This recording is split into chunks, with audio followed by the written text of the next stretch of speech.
Fue escritor, teólogo, compositor, reformador y probablemente la figura religiosa más conocida del siglo XVI. Su nombre, Martín Lutero. Fue apreciado por las multitudes alemanas y rechazado por las autoridades de la Iglesia romana. Hijo de un minero rico que explotaba cobre, llegó tal vez a ser el principal motivador del más grande de los períodos religiosos, sociales y políticos de la historia europea, la Reforma.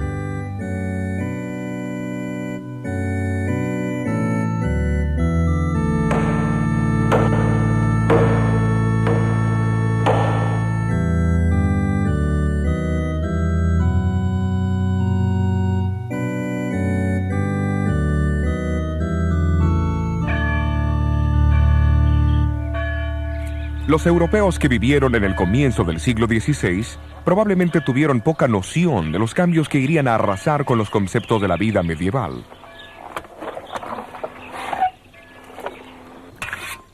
Se estima que el 80% de ellos todavía cultivaban la tierra de la misma manera que lo hicieron sus antepasados por 1000 años. No obstante, delante de ellos aparecían señales que denotaban que un cambio era inminente. El invento de la imprenta por Johann Gutenberg, la elaboración del papel y el espíritu general de investigación fueron impulsados por el Renacimiento.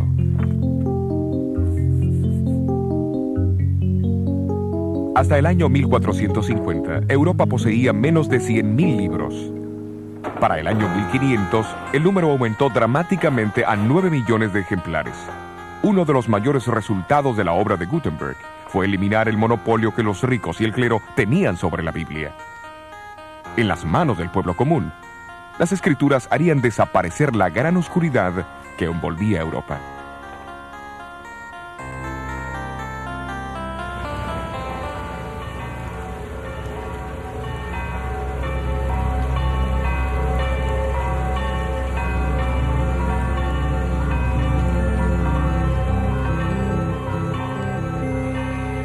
Elevándose por encima de reyes y súbditos, se encontraba la iglesia medieval.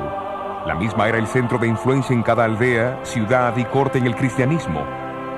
Sin embargo, a pesar de todo el dominio que ejercían los individuos, había algo impropio en ese sistema político-religioso.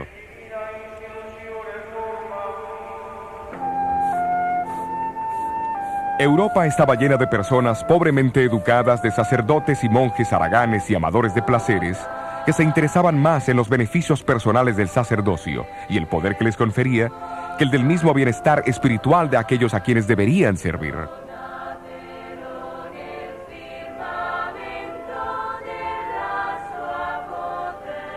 Los obispos y abades competían con los reyes en la suntuosidad de sus residencias. Los obispados, o sea la región que el obispo controlaba, eran vendidos al mejor postor. De hecho, la vida de muchos clérigos había llegado a ser una afrenta para la religión.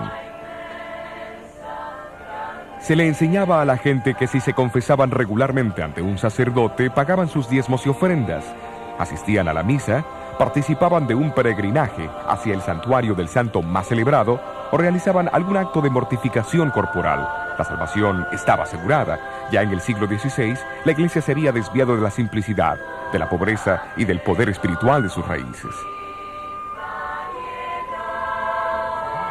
¿Cómo ocurrió semejante cambio? Los primeros cristianos compartieron las buenas nuevas de la vida, la muerte, la resurrección y la ascensión de Jesucristo por todo el Imperio Romano. Enfatizaron que la salvación se encontraba solo en Cristo y que era un regalo recibido por la gracia de Dios y la fe en Él. Aquellos que respondían al llamado se unían a su iglesia, pero esa iglesia muy pronto estaría como una fortaleza sitiada. Al principio los ataques vinieron de afuera. Emperadores como Nerón, Trajano y Diocleciano asesinaron a miles de cristianos por su fe. Aquí en el Coliseo, por ejemplo, los cristianos eran arrojados a las fieras para ser despedazados mientras escuchaba el frenético aplauso de la muchedumbre.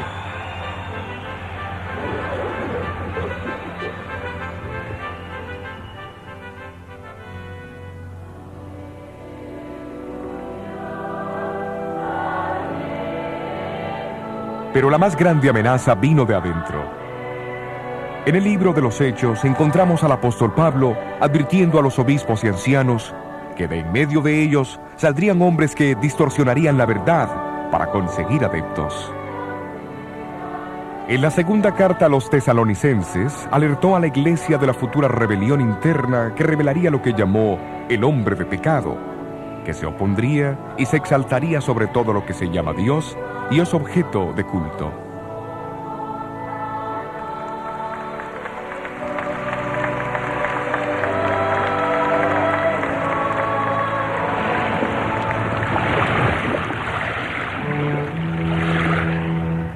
Las advertencias de Pablo se basaban en una profecía del Antiguo Testamento. Siglos antes, el profeta Daniel, en el capítulo 7 de su libro, describió la ascensión de 4 imperios mundiales, simbolizados por 4 bestias que salían del mar.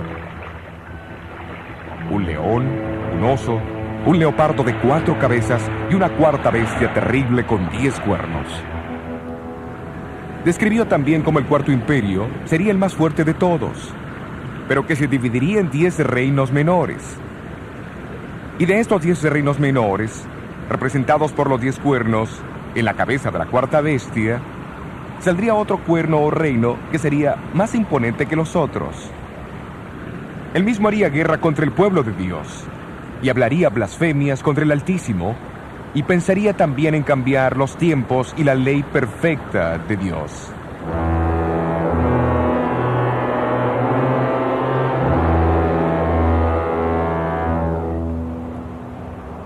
El comentario sistemático más antiguo sobre el libro de Daniel fue escrito por Hipólito, un brillante erudito del siglo III. Él fue uno de los que identificaron a Roma como el cuarto gran imperio de la profecía de Daniel. Hipólito predijo que la caída de Roma sería el próximo gran evento mundial, seguido por la aparición del Anticristo. Desde el segundo siglo encontramos a los cristianos orando por la continuidad del Imperio Romano para que se postergase la aparición del temible Anticristo. De acuerdo a la predicción, este poder surgió de en medio del Imperio Romano. Entre todos los obispos nombrados como líderes de la Iglesia en diferentes regiones, el obispo de Roma gradualmente asumió el papel principal. El pastor de Roma, la reina de las ciudades, llegó a ser el rey de los obispos.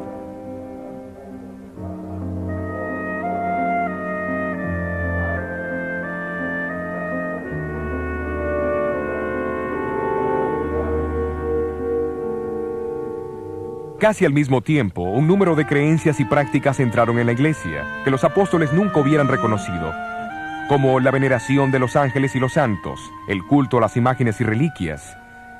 La observancia del domingo poco a poco reemplazó la del sábado. Apareció la doctrina del purgatorio y las oraciones empezaron a dirigirse a María y a los santos. La iglesia empezó a enseñar que el pan y el vino de la Santa Cena eran realmente el cuerpo y la sangre de Cristo, haciendo de la misa un sacrificio. La confesión de los pecados al sacerdote tomó lugar de la oración simple y directa del creyente a Dios para obtener perdón. Y la iglesia solamente otorgaba perdón a aquellos que trataban de expiar sus pecados por medio de penitencias.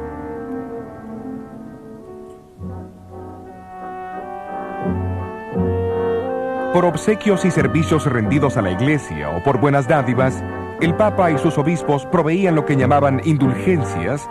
Estas podían acortar y aún cancelar el sufrimiento de los pecadores en el fuego del purgatorio. Negando la gran verdad bíblica de la salvación por la fe, la iglesia distribuyó los méritos de Cristo, los de la Virgen María y los santos, dando garantías escritas que eximían de los dolores del purgatorio. Podía comprarse de un obispo la absolución de años de castigo en el purgatorio al reparar una iglesia, construir un puente o cercar un bosque, así como el recitar cierto número de plegarias o el hacer un peregrinaje para ver las reliquias de los santos.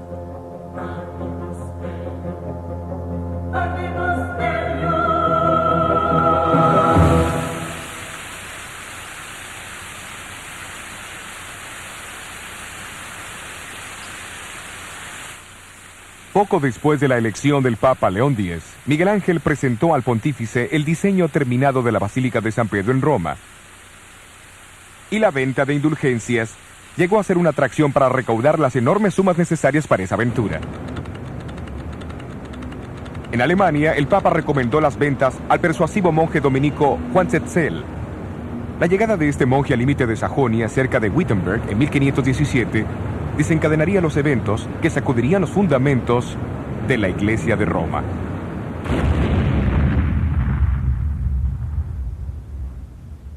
La Iglesia del siglo XVI se había apartado de la verdadera fe y necesitaba desesperadamente una reforma. Pero esto requería un individuo de valor para enfrentarse a la organización eclesiástica más poderosa que en el mundo haya conocido. Martín Lutero era el hombre que se necesitaba.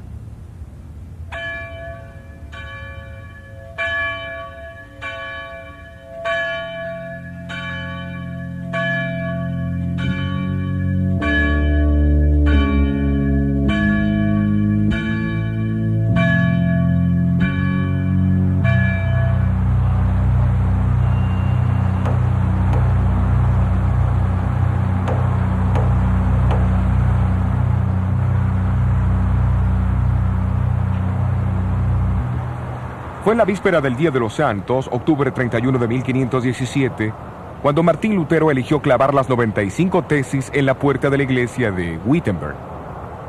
Su decisión no pudo pasar en un mejor momento, porque el próximo día los peregrinos se congregarían en la iglesia para ver la extensa colección de reliquias sagradas pertenecientes a Federico el Sabio, elector de Sajonia. En exhibición, había un fragmento de madera que se decía ser el arca de Noé, un poco de hollín del horno ardiente de Babilonia, un pedazo de madera de la cuna de Cristo, pan de la última cena del Señor, una ramita de la salsa ardiente de Moisés y más de 19,000 huesos santos. Pero lo más importante era que el solo mirar esos artefactos podía resultar en indulgencias para la reducción del purgatorio hasta 1.902.202 años y 270 días.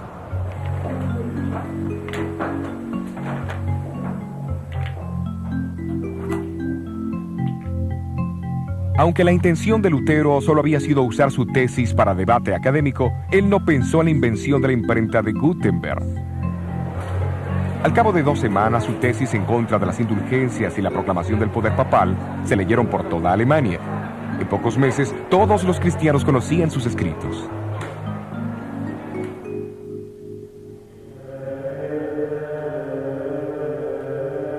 Para Lutero, la mera idea de las indulgencias era repugnante. Después de todo, este inquebrantable monje había llegado a un agotamiento mental y físico por su deseo de alcanzar el perdón de sus pecados. Si alguna vez un hombre pudiera llegar al cielo por su vida monástica, entonces yo ya hubiera llegado. Pero al leer el Nuevo Testamento, él llegó a un descubrimiento alarmante. Fue el descubrimiento de que el perdón de los pecados es un regalo de Dios y no es algo que se compra o se gana. Este reconocimiento de la gozosa verdad de la salvación por la fe llegaría a ser la piedra angular de la Reforma. El concepto hizo que Lutero reconociera que el clérigo nunca podría ser mediador entre Dios y su pueblo, como la Iglesia lo enseñaba y lo practicaba. ¿De dónde emanaron estas convicciones? No fue por los edictos de papas o concilios, sino por el estudio de sola escritura, de las escrituras solamente. Sin embargo, la autoridad papal vio poco mérito en las creencias de este diablo vestido de monje. Se lo excomulgó en junio de 1520 y sus escrituras fueron condenadas a las llamas.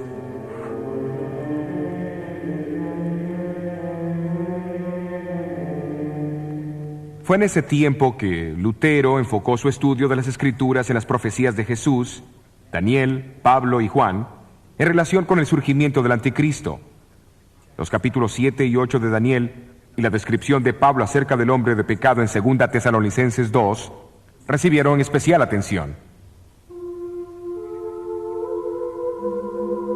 En el año 1521, Lutero produjo su primera obra relacionada con las profecías. Los fundamentos de la Reforma tenían que estar firmemente anclados en la verdad profética. Al identificar al Papa como el Anticristo en 1521, Lutero unió su voz a la de muchos ilustres eruditos de la Biblia que le habían precedido. Hombres como el predicador bohemio Juan Milix, quien 150 años antes había clavado una plaqueta en la antigua catedral de San Pedro, declarando que el Anticristo ya había tomado su lugar en la iglesia. Muy pocas cosas en este mundo son más poderosas que la verdad profética cuando el tiempo de su cumplimiento llega. Lutero, fortalecido por las profecías de Daniel, estaba ahora preparado para su hora más brillante. A fines de marzo de 1521, él recibió una citación del nuevo emperador del Sacro Imperio Romano, Carlos V, para comparecer delante de él en la dieta o parlamento que se convocaría en la ciudad alemana de Worms. Sentado con 3 de sus amigos sobre la paja de un carruaje que le habían prestado, entró en la ciudad donde la muchedumbre les dio una calurosa bienvenida. Me pregunto cómo hubiera sido hoy día. La audiencia iba a tomar lugar en un sitio cercano a la catedral. Lo que fue en una época un majestuoso edificio ya no existe, pero hace 400 años era una estructura de magnífica tal asamblea. Hoy ha sido reemplazada por un jardín, y esta placa marca su ubicación.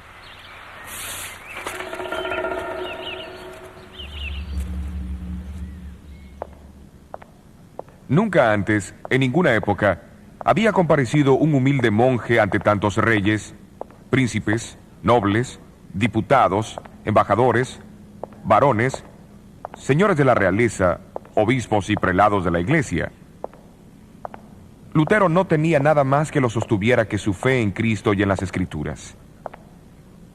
Cuando se le pidió que se retractara de sus escritos, pronunció las palabras que sacudirían al mundo.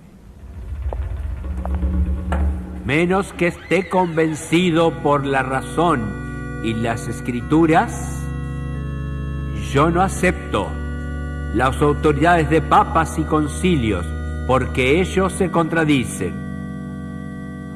Mi conciencia está cautivada por la palabra de Dios. Yo no puedo, ni quiero retratarme en nada, porque ir en contra de la conciencia no es correcto, ni prudente. Esta es mi posición. No puedo cambiar. Dios, ayúdame. Amén. Un monje solitario en contra de la antigua y casi universal opinión de la raza humana. Pero esa conciencia, cautivada por la palabra de Dios, yace en el corazón de la reforma de la Iglesia. Es notable que en la dieta de Worms, Lutero no fue acusado de enseñar una nueva herejía, sino de apoyar las opiniones de otros que vinieron antes que él. Entre ellos estaba el estudiante inglés Juan Wycliffe, que fue llamado la estrella matutina de la Reforma.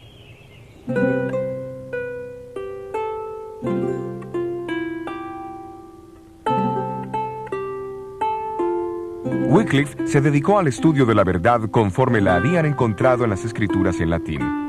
Nombrado como profesor del Colegio Superior de Balliol en Oxford, a menudo predicaba en la universidad y le fue dado el título de Doctor del Evangelio. En su estudio de Daniel, él también identificó el sistema papal como el anticristo. Pero sus comentarios anticlericales hicieron que fuese despedido de Oxford. Para sorpresa de los obispos ingleses, esto no disminuyó su influencia. Como rector aquí en Lutterworth, en Leicestershire, siguió invitando al obispo, al clero y a la nobleza para reformar la iglesia. La mayor contribución de Wycliffe fue tal vez la supervisión de la primera traducción de la Biblia en inglés. Esto echó el fundamento de la reforma que siguió y encendió una luz en Inglaterra que jamás se apagaría.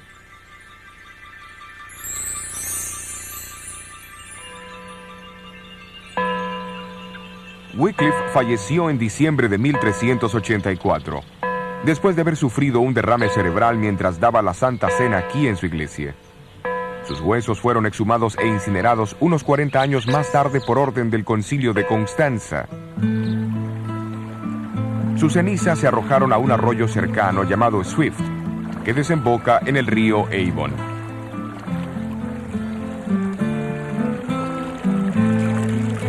El río Avon al Severn, el Severn hacia el mar, como la obra de Wycliffe, las aguas se extenderán.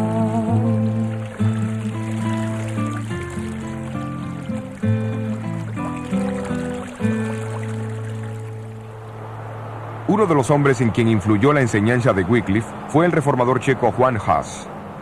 Como Wycliffe, Hus sostenía que el pueblo de Dios no está sujeto a las decisiones de los concilios, pues estos contendían en contra de las leyes de Cristo. Para Hus, la Biblia era la autoridad suprema. En 1412 fue colocado bajo la interdicción real. Hus declaró que le ocurría eso por predicar a Cristo y su evangelio y denunciar al anticristo. Cuando Hus fue llamado a responder por los cargos de la herejía, el emperador Sigismundo le prometió un salvoconducto hasta Constanza, pero al llegar ahí, fue arrojado al calabozo.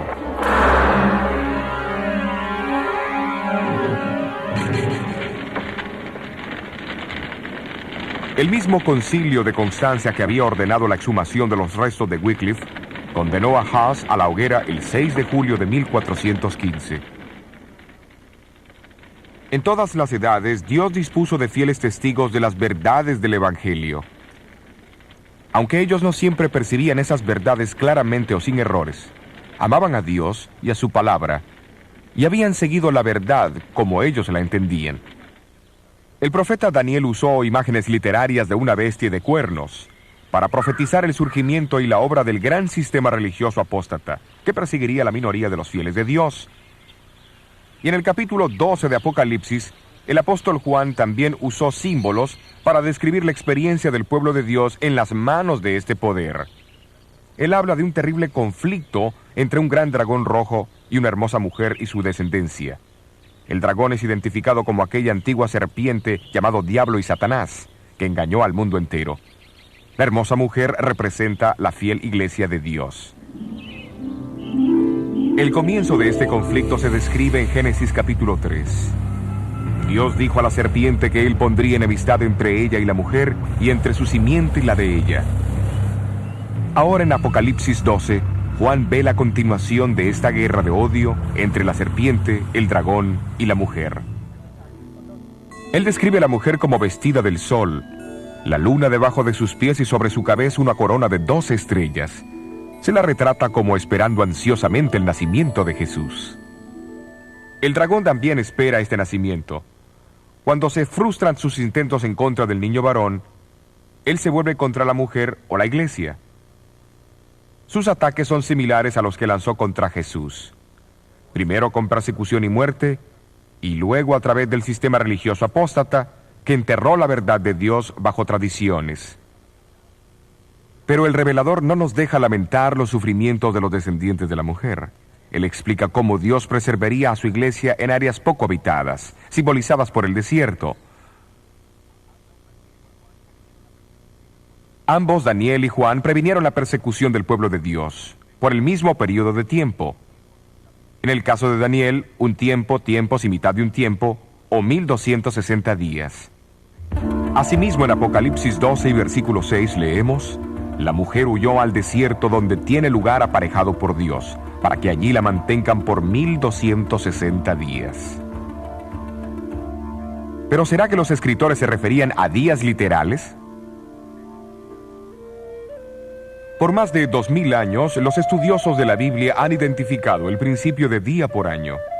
Mucho antes del nacimiento de Cristo, los judíos que tradujeron el Viejo Testamento al griego fueron los primeros en atribuir este principio al libro de Daniel. Desde el siglo XII, escritores cristianos también han identificado los 1260 días como 1260 años. Durante ese tiempo, la iglesia huiría del dragón, pero Dios prepararía un lugar seguro para su pueblo.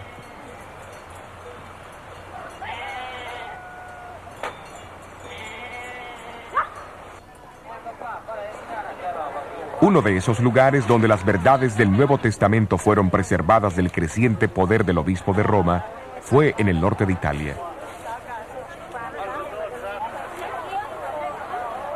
Al final del siglo IV, el obispo de Milán, Ambrosio, proclamó una teología evangélica que es difícil de separar de aquella redescubierta por la fe protestante 1000 años más tarde.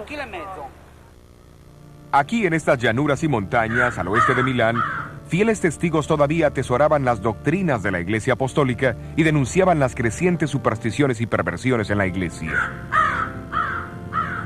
Claudio, obispo de Turín, quien es con frecuencia llamado el protestante del siglo IX, también sostuvo la autoridad de las Escrituras.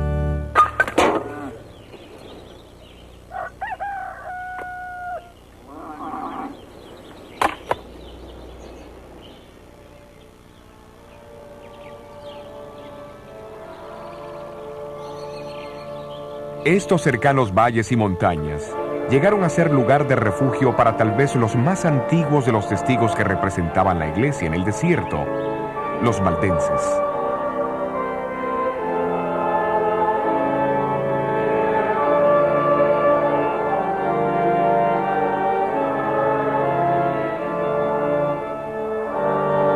Su devoción y perseverancia llenan algunas de las páginas más brillantes de la historia de la Iglesia.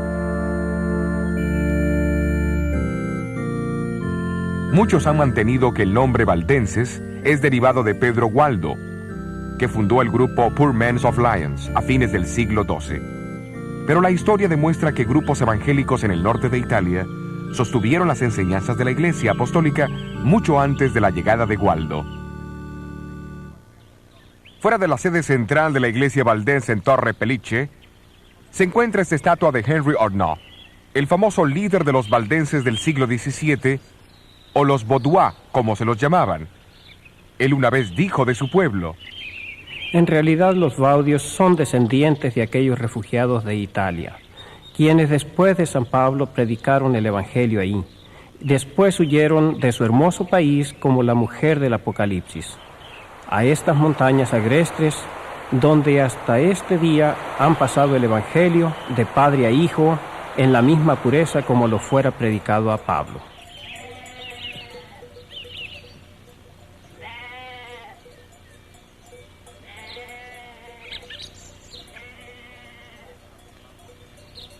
Los historiadores han afirmado que en la ingeniería más avanzada podría haber adaptado estos valles de una mejor manera para el propósito de ofrecer refugio para los fugitivos. Cada uno se une al otro como una serie de cámaras entrelazadas que como un todo forman una sola fortaleza de increíble resistencia. Y fue a esta fortaleza, preparada para ellos por el mismo Dios, hacia donde huyeron los valdenses durante los 1260 años de supremacía papal.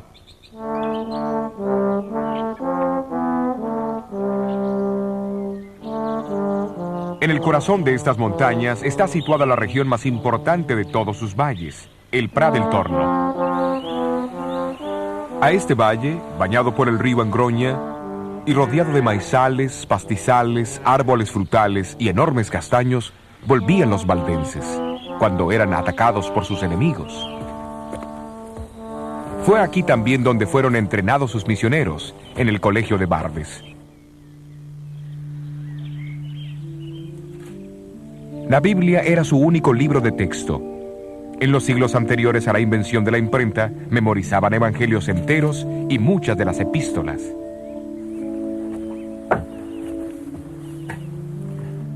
Aquí, sobre esta antigua mesa de piedra, los estudiantes de Barbes tomaban turnos para transcribir las escrituras al vernáculo romántico, puesto que los valdenses fueron uno de los primeros pueblos de Europa que obtuvieron la traducción de las escrituras.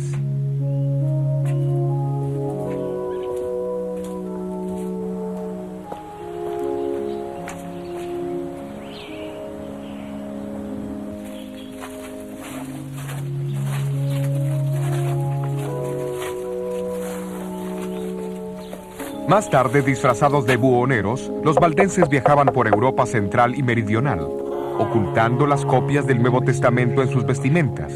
Les era posible dejar más que simples conveniencias materiales a sus clientes. Mientras los valdenses crecían en el número y en la influencia, la Iglesia de Roma comenzó a inquietarse enormemente.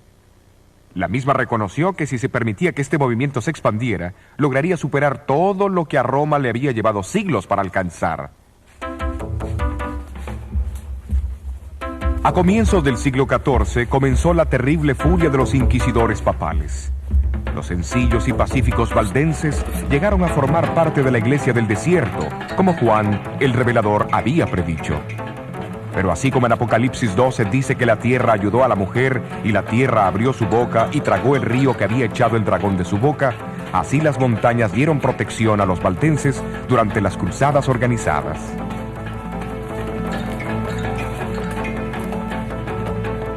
Los densos bosques, las aparentemente inexpugnables cadenas montañosas y la misma lejanía de sus valles sirvieron como sus únicas defensas. Cuando sus villas e iglesias fueron poco a poco destruidas, las muchas cuevas entre las rocas vinieron a ser sus casas y catedrales. Esta cueva se encuentra en el Valle de Angroña, no muy lejos del Prat del Torno. Es conocida como la Iglesia de la Cueva y no es muy difícil ver por qué los enemigos de los valdenses tenían dificultades para encontrar los escondrijos.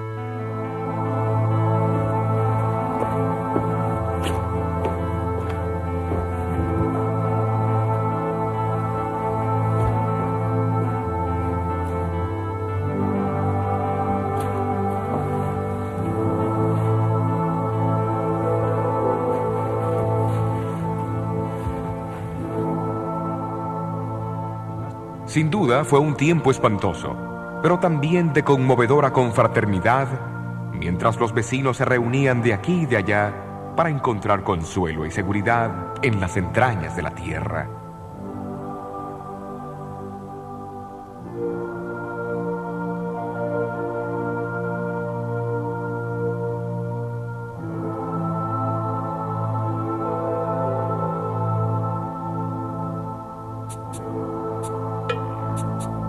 En 1487, apenas 4 años después del nacimiento de Lutero, el Papa Inocente VIII determinó purgar los valles de sus habitantes, prometiendo la remisión de todos sus pecados a aquellos que se unieran a la cruzada.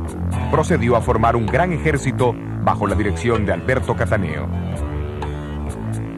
Cataneo acampó su ejército al pie del enorme Castelluso, cerca de la capital del valle Torre Pellice. Con la esperanza de impedir el desastre, los valdenses mandaron a 2 de sus hombres para encontrarse con él. Si los valdenses habían esperado intimidar a Cataneo con una confrontación directa, la misma fue una subestimación del hombre. Dividiendo sus fuerzas en 2 frentes, Cataneo dirigió una compañía hacia el valle Pellice, atacando los pueblos de Vilaro y Bobbio y forzando a sus habitantes a huir a las montañas. La otra compañía siguió hacia el Valle Angroña a mano derecha del Prat del Torno, donde esperaba unirse con la primera compañía. En aquel entonces, el camino hacia el Prat estaba casi bloqueado por la barricada. Esto era una muralla empinada que cruzaba el valle, y su única entrada era un desfiladero tan angosto que apenas 2 hombres podían cruzarlo lado a lado. Hoy es lo suficientemente ancho como para que pase el tráfico automotor. Aquí en Prat del Torno, los valdenses se reunieron para una resistencia final. Pero antes que lo hicieran, se entregaron a Dios en oración.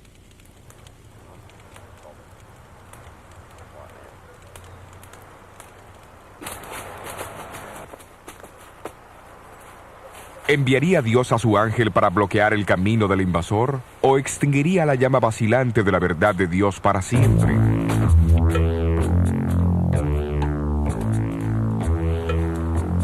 Mientras el ejército de Cataneo se preparaba para cruzar el angosto desfiladero, los valdenses notaron una pequeña nube formándose cerca de las cumbres de las montañas. La nube se expandió y se oscureció rápidamente hasta que finalmente cubrió el valle. La densa niebla causó una confusión inmediata.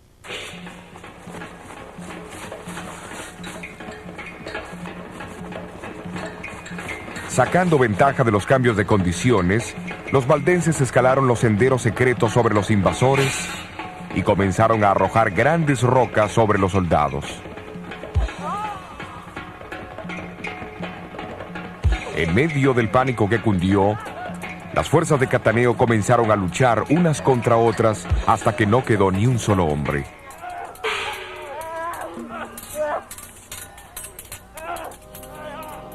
En 1530, las noticias de la reforma que se extendían por Alemania, Suiza y Francia llegaron a la gente de los valles valdenses. Esas noticias llegaron cuando su estado de ánimo y su número eran bajos, pero al oír acerca de este nuevo ejército de campeones, revivió en ellos el recuerdo de las glorias pasadas.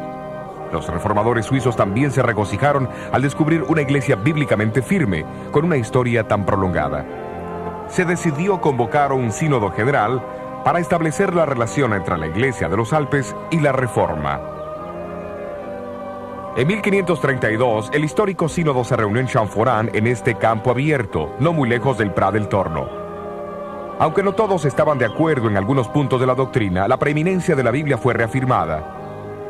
Los valdenses prometieron ayudar a la Reforma, contribuyendo con una traducción de las Escrituras al francés. La tarea cayó sobre Oliveton, un pariente de Juan Calvino. Era un obsequio apropiado de parte de una iglesia que debía su propia existencia a través de los siglos a la estricta adherencia a los principios básicos de este libro.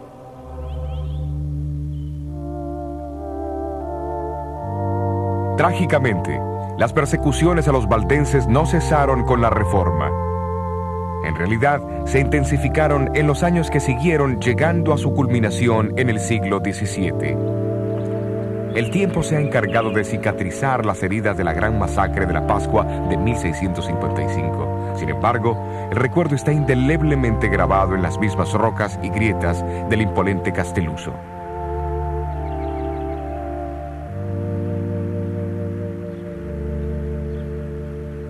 Esta placa indica el sitio de la cueva al pie del Castelluso, que tantas veces protegió al pueblo valdense durante las persecuciones. Y a fines de abril de 1655, el pueblo de los valles huyó a su refugio una vez más.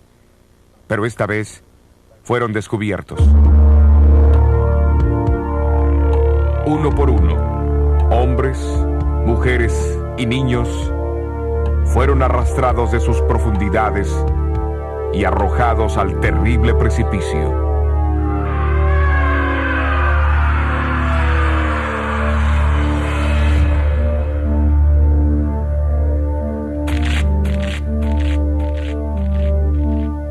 Toda la Europa protestante reaccionó con dolor y compasión. El ciego poeta inglés Juan Milton escribió uno de sus más poderosos sonetos en memoria a los mártires del Castelluso. Bendiga, oh Señor, tus santos martirizados, cuyos huesos yacen esparcidos por las montañas alpinas, aquellos que guardaron la verdad antigua tan pura, cuando nuestros padres adoraban troncos y rocas, no te olvides. En tu libro graba los gemidos de quienes fueron tus ovejas y en su antiguo aprisco, asesinados por los sanguinarios piamonteses que arrojaron a las madres y sus niños al rocoso abismo. Sus lamentos los valles repitieron a los montes y estos a los cielos.